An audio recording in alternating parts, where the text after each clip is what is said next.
The Chernobyl disaster occurred on April 26, 1986. This tragedy became one of the largest man-made disasters in history and left a massive scar on the territories of Ukraine. Pripyat was supposed to be a perfect progressive town. It was built along with the Chornobyl Nuclear Power Plant for the young and prospective employees of the highly developing nuclear industry. Now it's a ghost town and it was uninhabitable for 37 years.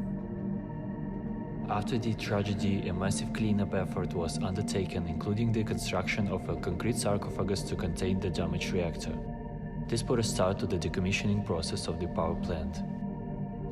Now that a new sarcophagus has been built, it is planned to operate for around 100 years. During these 100 years, we must completely dismantle the fourth power unit and there should be nothing left of it. As they say, only a green lawn.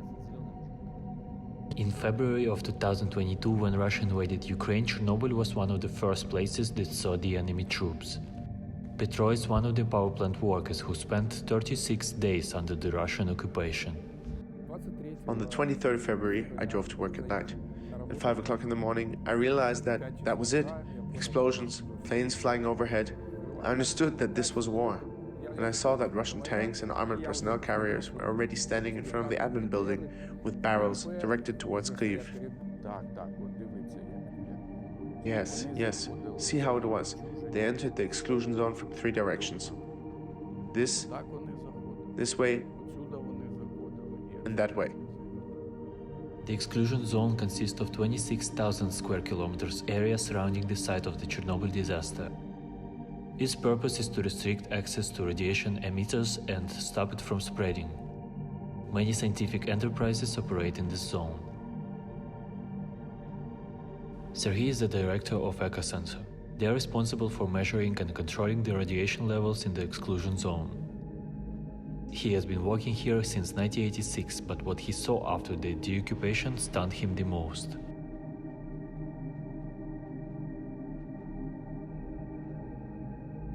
That safe contained the keys to this safe. And this safe contains everything that has been earned by hard work. And they opened it. And here I have literature and reports that are vital to us. But they didn't touch anything, they just threw it on the floor. If I were in their place, I would have taken everything. It was calculated that Russian forces caused around $1 million of damage just to the ecocenter.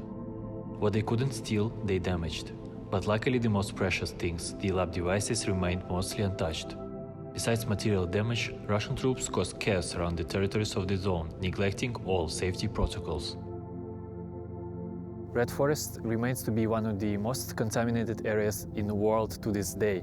This is where the highly radioactive forest was buried underground after the Chernobyl tragedy in '86, and this is exactly where Russian troops dug trenches a year ago during the occupation of Kyiv region. That's where they were, one of the most polluted places. They even dug up everything there. They dug, ate, and slept there. It will affect them. The exclusion zone also serves as a unique scientific and ecological reserve, providing an opportunity for researchers to study the long-term effects of radiation exposure. The Chernobyl Radiation and Ecological Biosphere Reserve takes up most of the area of the exclusion zone, but after the deoccupation, only 1/10 of its territories are safe to work on. On this site, we see areas damaged by fire. This fire occurred after the occupation. It spread to such a degree, over 1,000 hectares, because there was a mine hazard. Really, our electricians got blown up on mines. Therefore, a decision was made to prohibit the movement of fire engines on the territory, and the fire was contained only by asphalt roads. In total, over 30,000 hectares of land were burned in the reserve last year. Besides scientists and facility workers, the only people in the exclusion zone are the rare locals who stayed here even after the tragedy of '86. Galina is one of the few residents who still live in the city of Chernobyl. She survived the nuclear catastrophe, so when she saw Russian troops enter her yard, she was ready to confront them. Why are you pointing your machine guns at me? Imagine that your mother, your grandmother, is standing in front of you, and my son would come and point a machine gun at them. How would you feel about that? 1 year after these events, Galina regrets nothing.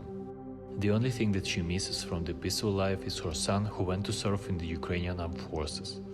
Today, most of the enterprises that operate in the exclusion zone have restored their functionality, at least partially. Still, there are hundreds of years left until this area becomes safe. For this scar to heal, safety and isolation must be ensured.